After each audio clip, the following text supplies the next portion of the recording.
Hey everyone, how's it going? Octopus here. Welcome back to evercrisis. We're going to be talking about guild battle number 4, probably the worst one so far. This enemy has the most HP out of all of them because there's 2 of them, and their HP equals way more than the past guild battles that we have. So everyone's kind of struggling on this. I'm going to show you a strategy that I've been using.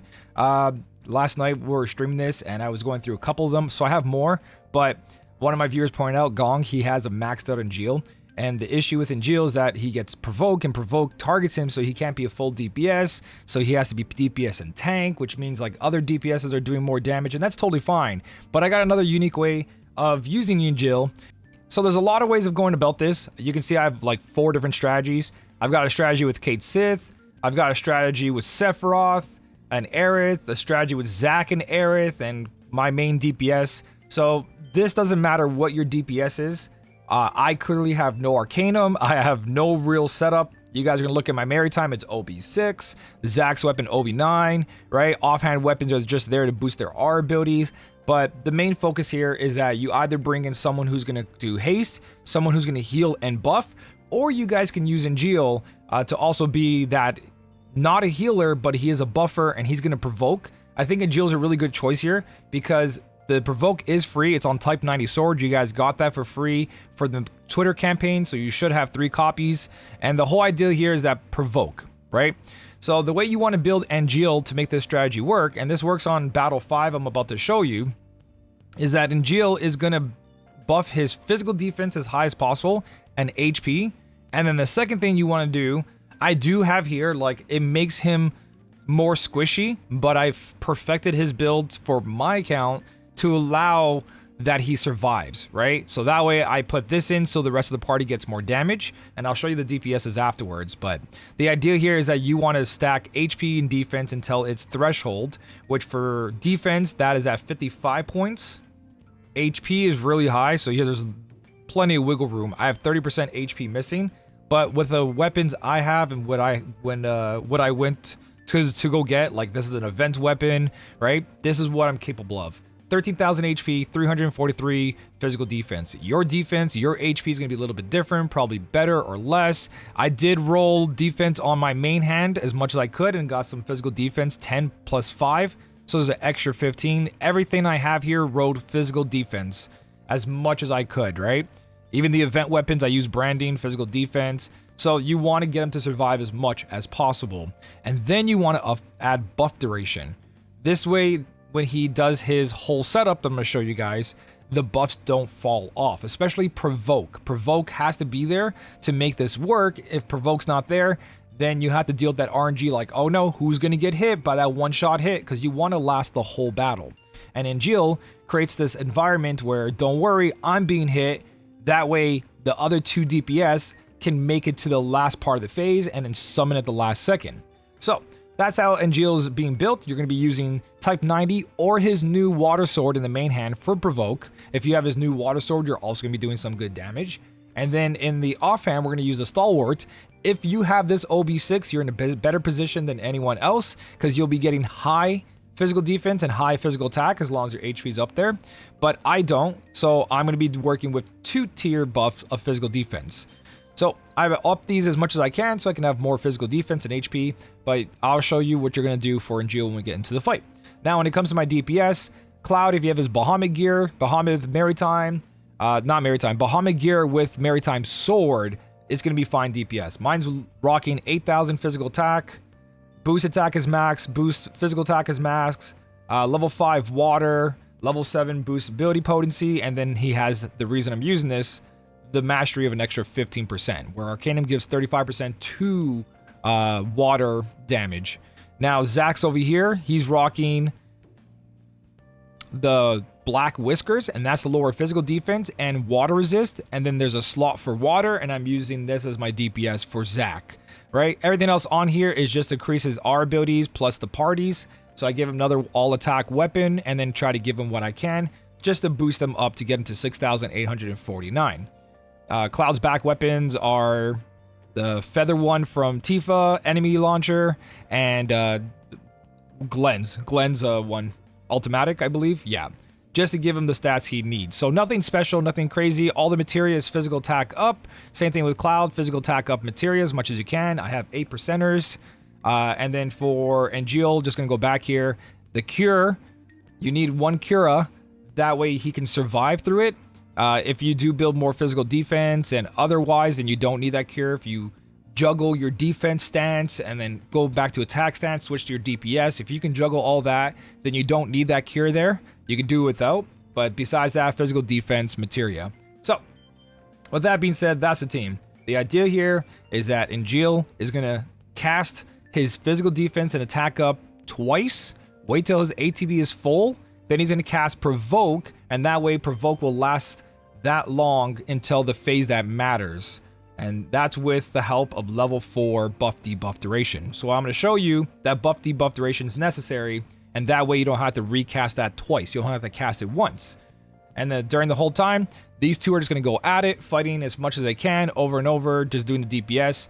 Your strategy might be different. You don't have to copy my Cloud or my Zac. You can use Sephiroth. You can use Cait Sith. You can use whoever you have that's your water DPS. Glenn. If you have 2 maxed out DPS, even better, because the scapegoat is going to be Angeal. Now, the buff that matters is this. The more you have this, the stronger your setup's going to be. But the strategy works for everything from 5, 4, even 3, depending on who you are. When you get to number 2 and 1, I'm going to have a different video for that. It's better to use triple DPS, HP shout, stuff like that, right? But for now, let's focus on this one because this is a pretty much just for my ticket polls. Nothing's OB6. This is Angeal. Most people can copy. Okay, so this is a pre-recorded video, which is great because I get to pause and everything for you guys. So we're going to go into this. And we're going to talk about what we're doing with Angeal. So we're going to be on Angeal the whole time. For the purpose of this recording this video is just to showcase you that Angeal will survive the entire fight. What you are going to be doing in your fight is you're going to be jumping between whatever DPS or debuffing you need to do. I kind of just let the AI do its thing. I didn't give them any circle or triangle sigils. That way during the sigil phase they're not spamming ruins while I'm not taking care of them. So this first phase, I'm not going to provoke yet, because I want Angeal to survive without having to cast a lot of curas. So what I'm going to do is raise defense and attack. That way my DPS are doing more damage straight from the beginning. And also defense will help them survive. So Cloud taking a hit, Zac taking a hit, whoever your DPS are taking a hit is totally fine. I don't have to go defense mode. So I got to attack stance as fast as possible. And then once I did that Fortress Guard 2 times, I'm going to do Rapid Blade when that bar is... You see how I went as far as possible before another attack came in? That's because the later you cast this, the more chance it's going to make it to the final phase. So I got that provoke in before they did their next attack, so now Angeal is going to be the target. I accidentally casted defense there. If you saw my defense was max and I recasted it, wait till you get attacked. Wait till this little buff down here on Angeal is not maxed out. When they get hit, they lower his defense. That's when you recast Fortress Guard. I kind of just screwed up a little bit, but I still survived. So, what I should be doing here now is switching to Zac, casting some damage from Watera, and every time the enemy goes Wrathful, the other one has the defense up. So now we have to switch targets. So that's what you're going to be doing the most here. If your AI is okay with the 2 DPS, is that during the Wrathful, it's going to switch. So you're no longer DPSing the right side, you're now DPSing the left side. And it just goes back and forth. So, again... We're sitting here, and you want an opportunity to go into defense mode, you can. Go in defense mode, don't be afraid. As long as your DPS just casted their attack, then you can switch to defense so that your Zac Angeal can survive, right? So the idea here is he's about to be hit, switch to defense, cast whatever you need to cast, switch to your DPS, and that way you can go ahead and have that 50% boost on this red over here. But right here on the last phase, I went to defense mode and I healed myself. The best time to go defense mode and heal is when they're actually about to attack Angeal. So I didn't do it. You can see there's room for a little wiggle room. You can definitely do it here, there. But the amount of defense HP I have, that 1 heal is enough. If you want to really juggle everything, you can. This is more just a comfortable couple mistakes. But the whole idea here is that we survived this. And because we cast Provoke in the beginning, so I'm going to rewind this, that Provoke lasted the entire time. So you see how we're in the last Wrathful phase and Provoke is still on Angeal? It does drop off eventually, but it's there. Look, it's blinking, and now he's targeted. So the setup I have, it's just enough where I showed you where I casted Provoke in the beginning. So casting those 2 defense up first and then Provoke afterwards allows you not to worry about Provoke the entire fight. So come over here, and Jill's gonna die, and that's what we want. You can see I only took 2,330, right? Rewind that again. If your Jill's a little tougher than I am, he can actually survive this attack. One did 4,500, the other one did 2,300. I was just missing about 1,000 HP there. Yeah, 1,322 after the first attack. So if I had 1,000 more HP, I would have survived that, or more defense.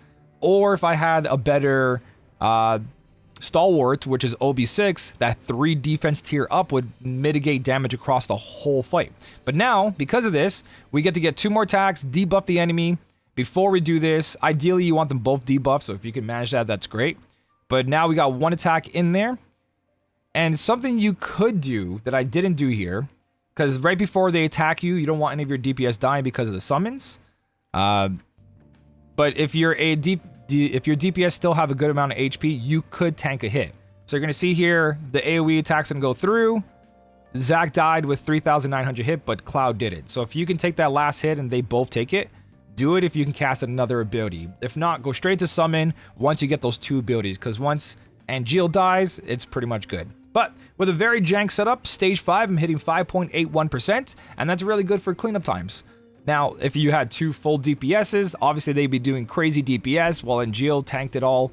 The idea is that Angeal can tank and buff the party at the same time, and it guarantees that he will always be targeted and your DPS will always do damage and survive for the final phase. Instead of dealing with the RNG of like, oh no, who are they going to single target the last phase? It helps a lot. The other strategy is obviously using like Aerith or someone to buff the party and heal everyone, and using other things, but those are going to be for different videos because this one's long enough. So that's pretty much it. Hopefully this helps you guys out. I will create other videos to help everyone in different strategies, because I am doing different strategies for different stages. Not all stages are made equal, because these guys are super annoying. But for now, that's what I got. That's my DPS. It's not the greatest. I'm doing 62% on stage 1, and then from there, 30%, 15%, down and down. 10%, 5%, like you saw.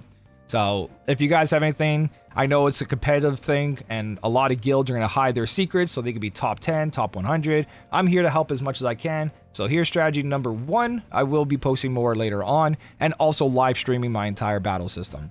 For now, thank you so much for watching. Keep on smiling, and I'll smell you later.